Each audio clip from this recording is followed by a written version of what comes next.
Okay, so my topic is cultural influences on gender roles in family dynamics. This is what my paper was on. Um, but yeah, so to get started, I want to talk about kind of my overview. Why did I choose this topic? I do have some notes kind of on the side, so I'll be looking over to the side. Um, Honestly, I chose this topic because I'm half Puerto Rican, half African American. I also have a twin that is a boy. Um, so going over all of this, having that dynamic growing up and we're the same but different in so many ways and people just compare us um a lot. So I've kind of just thought about how he and I are alike and how he and I are different and just that we've kind of grown up with different expectations due to our gender. Um Even though we've had some of the same influences background wise with different expectations from our families and from the world in general. Um, and I've just always wanted to learn more about gender roles. I have six brothers and one sister. One of my brothers I constantly get into conversations about gender roles with, and um, we always have good spirited debates, good most of the time.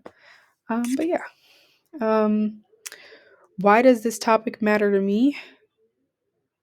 This topic really matters to me because it's always important as anyone who's trying to help with like therapy or counseling, to have a full understanding of different ways people can grow up in their background. Not everyone grows up the same.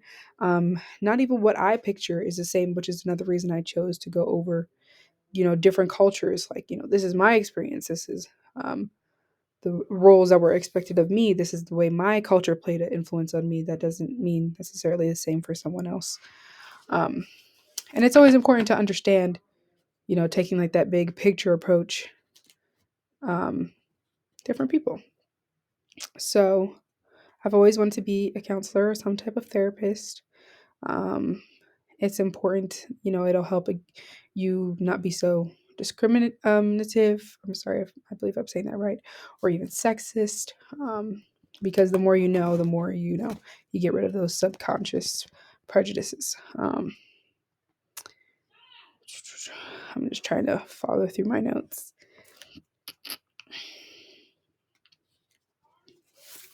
And it can just also change your also overall view of the world. Kind of moving on, what was the most interesting thing I learned and surprising thing I learned? Starting off, the most interesting thing I learned um, was honestly how, which I'll get further into a little bit more about the African American culture, about how a father being absent in the home affects boys more than girls. I mean, growing up, you hear, um, I know she's wild, she doesn't have a dad. Why she's wild, she doesn't have a dad, or um, just kind of things of those nature, if you guys know what I mean. But so I've always had that thought, like, if you don't have a dad, it leads you to not having structure, just based off of, things you growing up. Obviously, you get older, you learn better. But it was just very surprising to me to learn that it actually has a bigger impact on guys. Um, it may not be so as conscious as they think. It can open them up to a higher percentage of men without a father um, figure lead further into drug abuse, misbehavior, and kind of that overall structure is taken away from them a little bit. So that actually very much surprised me. Of course, it has an effect on girls, but learning that it's affecting my boys was really interesting to me. Surprising. Let's see. Just going through my notes here on the side. So one of the things that interested me, were interesting to me when I started was really about Asian American culture and not Asian American, but Asian culture and the decline that there has been on um, Asian women wanting marriage. I mean, it's kind of depicted in all the movies, like, crazy Asian women and them doing all this to please the man and be in the beauty of like the man's eyes. Um, because their goal is marriage, kids, family.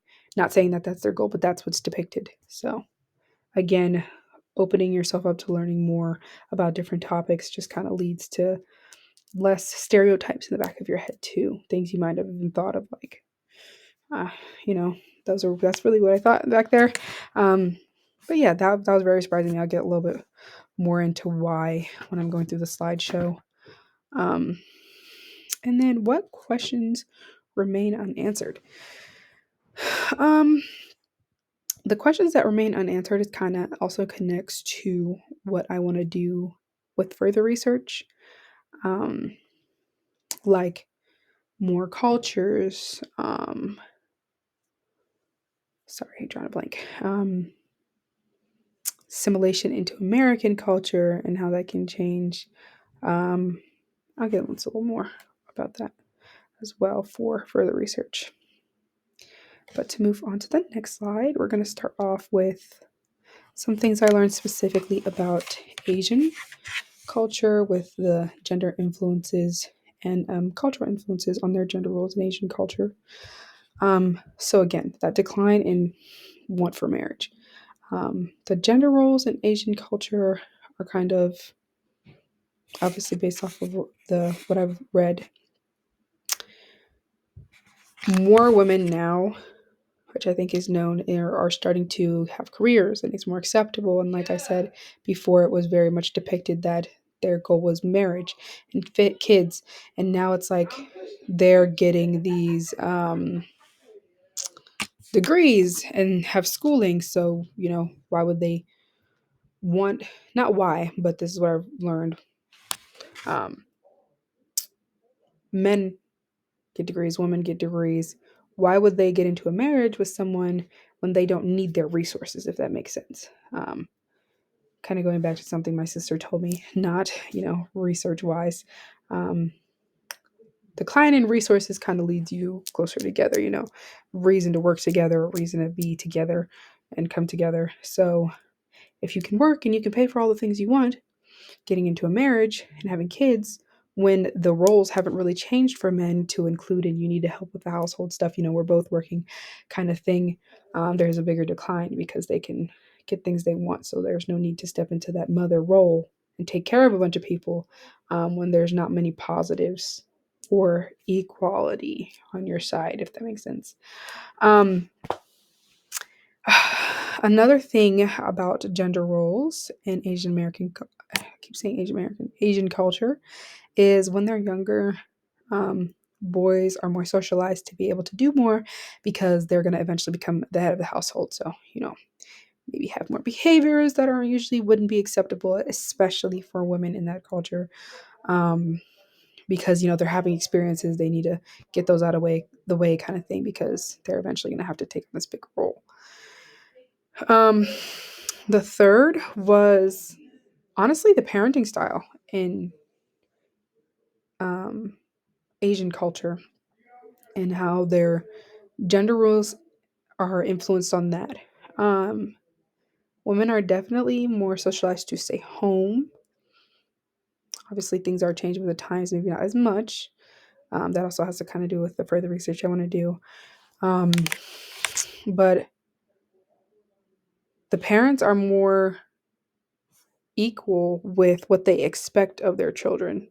Maybe not with further education, but at least behaviors outside of the home, whether boy or girl, representing the family well, and just overall learning that they focus more on consistently being there for their kid rather than teaching them independence was very interesting because in American culture, they teach you need to learn how to do this. You're eventually going to be on your own.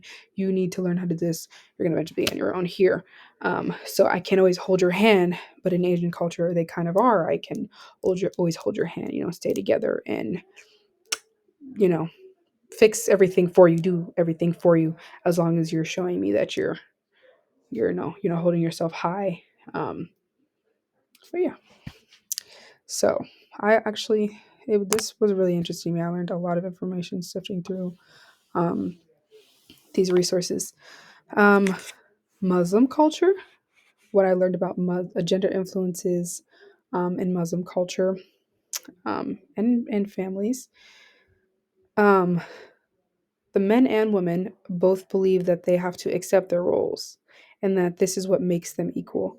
Um, and by accept their roles, I mean it's kind of like the traditional roles. The man goes out, he makes money, the woman's staying home, she's cooking, she's nurturing when he comes home.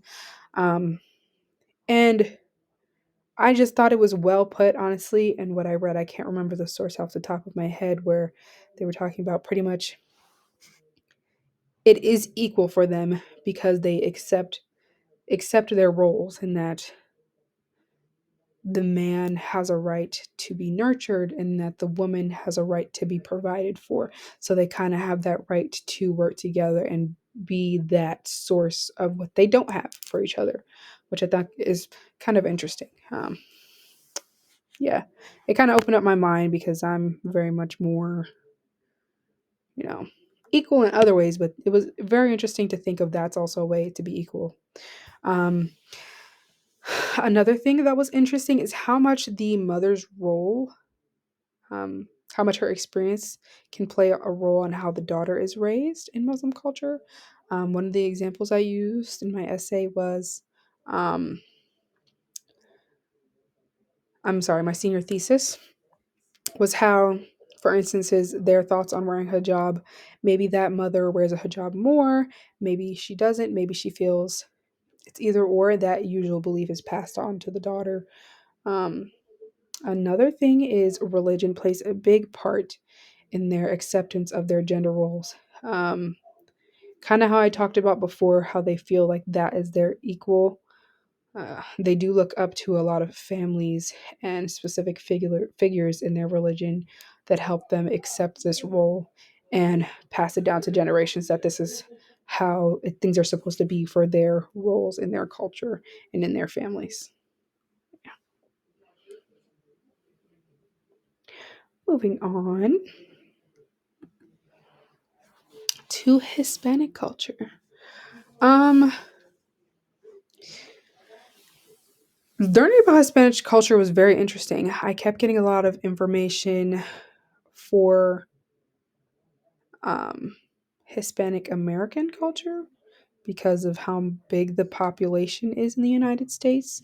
Um, I believe it was in my resources that I found, it said as of June 2022, the Hispanic population was a little bit over 19% of the total United States population, um, which is very surprising to me. Don't get me wrong, I knew there was a lot of Hispanic culture and people in the United States, but that big of a number with knowing how many people are in the United States was very surprising. Um, so to dive more into the gender roles in Hispanic culture and in families, the woman of the home is expected to be what they call Marianismo. I'm hoping I'm pronouncing that right, which is like typical, what people expect of women, traditional, I should say, not typical, nurturing, beautiful, sensitive, empathetic. Um, and there's machismo, which is the man of the family, and he's supposed to have independence and toughness. Um, and then that also leads me to, it was very interesting, the poll I found that was between American and Mexican men, um, about how they say their role is in their family. And do they feel that they should have control over just the children, or is it their job to have control over the woman and the children? And I don't mean just providing, it specifically said control. So I thought that was really interesting, in that more Mexican men believed it was important to have control over both the woman and the children and entire family over the amount of Mexican men did. So, um, I will be honest, I feel like that's a little bit of a stereotype that I've seen. So finding more resources that actually back that up is interesting. Um, I don't I don't think control means in a bad way, but I think maybe they think like, um, under them, but I can't, put my own beliefs into that. Yeah, we'll kind of move forward. kind of wish this was a live audience so I could answer questions. Um, so for African American culture, I had first chose American culture, but I will be honest, I didn't find a lot of information that just said American culture. So I ended up leaning more towards African American culture. Now this was really interesting to me.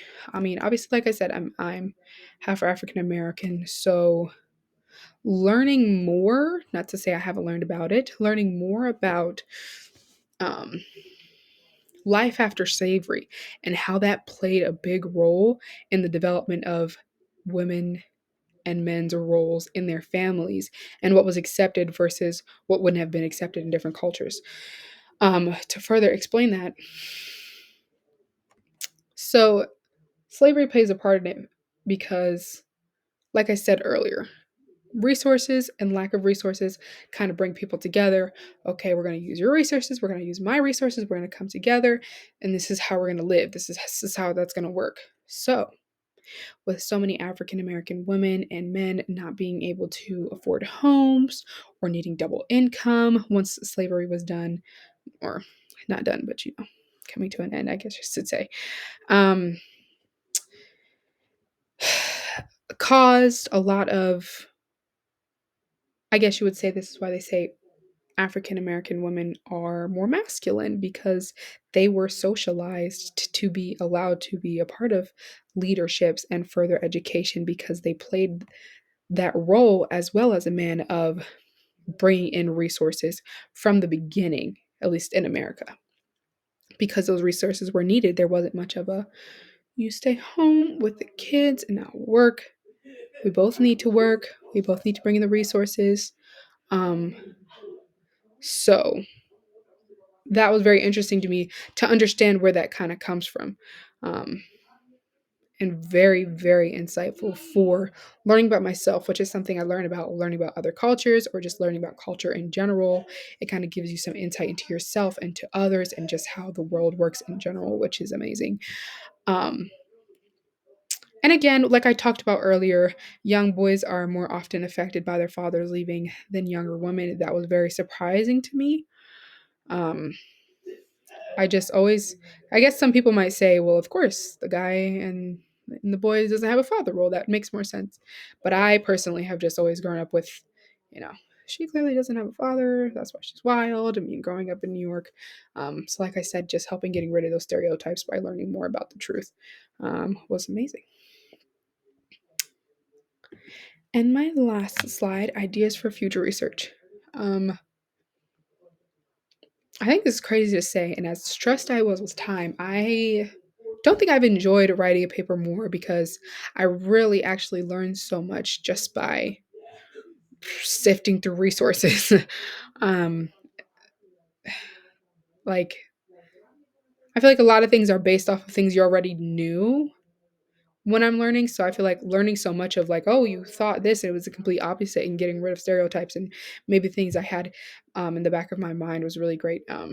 So I would love to learn about more cultures, honestly. Um, I would also learn to love about how they blend into the United States, especially because the United States is what they call like a melting pot, which is funny because I'm from New York and they also call that the melting pot. Um, because so many cultures and so many people from different places come here. Um, I know in New York alone, there's like a little Italy, a miniature Chinatown, which is just, I would just love to learn more about how they take American culture and blend that into their own, or if they assimilate, or if they hold really strong to their traditions and what those traditions are. Mm, and what I really, really, really would love to look more into, but that would just require lots of resources from before getting into that, is a then and now. Um, as we talked about the differences, and for instance, with African American culture going back to slavery and how they had to, build up into now, or back then, of all of the cultures, and just kind of seeing like what was held on to so strongly, traditional wise, to what was maybe let go of now, um, or maybe where even more stereotypes come from. Um, but yeah, I actually really enjoyed writing this paper, and this presentation. It helped me learn a lot um, about gender roles. So I'm glad I picked a topic I like. Um, but yeah, I also want to say hi, Professor Gardner, since I haven't been in class in person for over a year. I hope you're doing well, and have a great rest of your year. Yeah.